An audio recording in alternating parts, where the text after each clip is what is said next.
first country actually that COMESA has chosen to have this kind of a workshop, and whatever discussions are going to go on from this workshop are going to feed into other workshops that are still going to come. So we really want to extend our very sincere thanks to COMESA to have made a decision to have this workshop in Eswatini.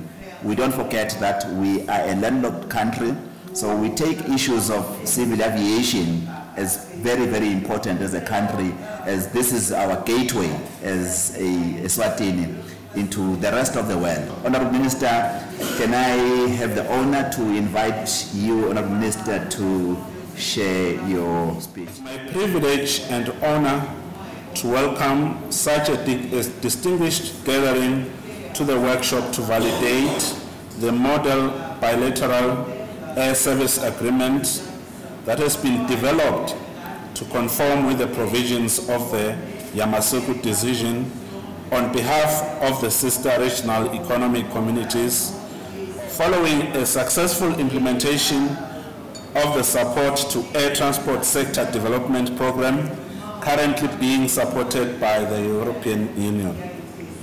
And one of the African Union flagship projects is the single air transport market, which aims to strengthen intra-regional connectivity between the capital cities of African countries and ensure the availability of a single unified air transport market in Africa. It is good to note that Eswatini is one of the 35 countries in Africa that have signed the solemn commitment to establish SAATM, which constitutes 64% of the total membership of the African Union. May I urge the few member states who are yet to sign the solemn commitment to do so to enable us move forward as one unified continent. So the program encompasses the regional economic communities of COMESA, East African Community, IGAD, IOC, and SADC. Close to 30 states that are in this particular program. And if you look at the map of Africa, it's quite a wide region. So I will take you through the gist of the program itself and what it entails, and how we are going to actualize the program in itself to the benefit of air transport in the region. So we'll go through the background of the program, and then we have also linked the program to the African Agenda 2063.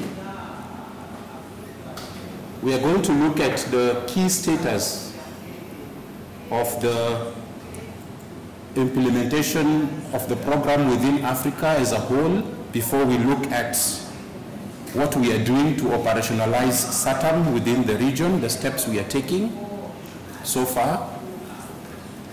And then we are also going to look at other activities that we are going to take towards the end of the program.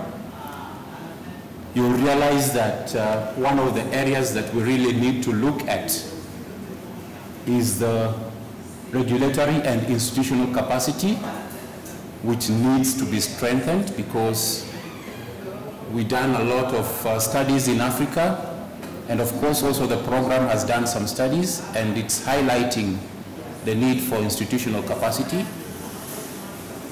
Then we are going to look at the contribution towards the air navigation efficiency, because we are envisaging a situation whereby there will be an influx of traffic the moment SAATM is operationalized, okay?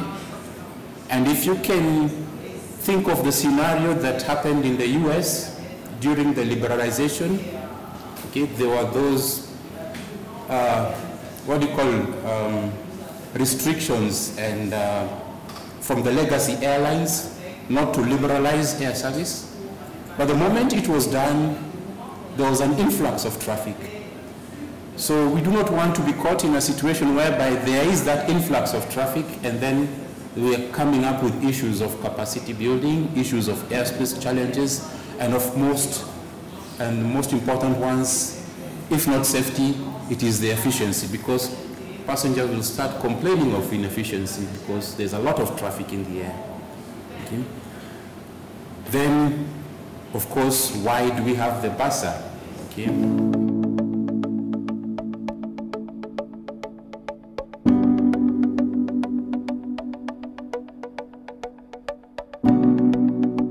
One of the issues that is critical to the liberalization of the market is to do with bilateral ASFs agreements. As the name suggests, bilateral, bi means two. Currently, the countries, pairs, they enter into bilateral agreements. And these bilateral agreements are not standardized. They attempt to meet the requirements of the Yamoussoukro decision. However, you will find some differences between pairs of countries.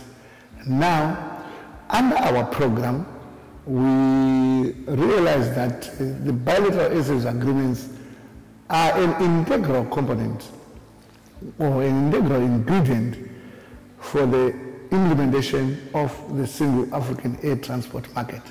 Now, coming to this workshop, remember we are focusing on market integration. This market integration is not only for the COMESA region, it's for the entire continent. And the liberalization of the market, air transport market, is based on the Yamoussoukro decision of 1999. This decision has been in place since then, but there have always been challenges. It has never been fully implemented. That's why now there's that desire to have an accelerated implementation. So this is very critical. We talk about SAATM. I think the talk is, we should end with the talk. It is time for implementation. And I understand it's not as simple as that, because implementation really of this is a multi-pronged approach. It requires policymakers at various levels. However, this is one of the things. I believe the drivers on the ground are the ones that are more critical, because you are the ones that influence your policymakers. They come to you and ask. I know for sure in many of the many spaces, the minister will ask you experts what they should do. This is our project. It is necessary. And this, I thank COMESA, because I know I was talking to them earlier when they started, because I wanted to find out how does this complement everything else that is being done in the continent. And I've realized it's actually very critical. We need all hands on deck, to be quite honest, to ensure that this thing works. We can't still, 2063, none of us are going to be here, so forget 2063. 2063 is now. Fast-track the implementation process. I believe we all would agree here that as a region, we know the challenges that we are facing. And we know that we need to be very competitive in the space, particularly the aviation space. And I think through your guidance, we know the interventions that need to be put forward. And I hope that we do justice to the sector. We make sure that we have a single market and that we provide all the conducive environment to ensure that it becomes easier for our economies to grow. And we cannot grow without the transport and aviation sector, to be honest. So we need you, particularly from the tourism sector, we need you daily, because we need to fast track the recovery of our industry. And it will bring revenue, because a lot of tourists will be able to travel and easily connect between African states. And this income will go towards economic development for African countries. To go to New York, to go to Hong Kong, to go to Brazil, I used to pay not more than 700 Rand. But to go to Nairobi, to go to Nigeria, I'll pay over 3,000 Rand. What does that say? Those are taxes.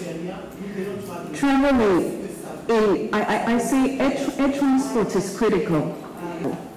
Africa remains one of the markets that still are very much like the way we are closed. Some of you will know what it took to get here.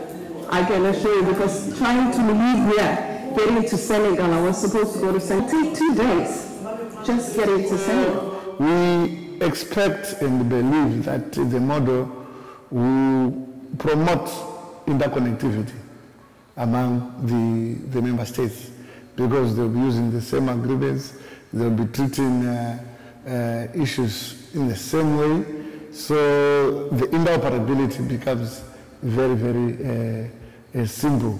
So we believe that the member states, based on their experience, the experience of the consultant, our experience as COMESA and the technical experts, we should be able to come up with this model bilateral ASFs agreement.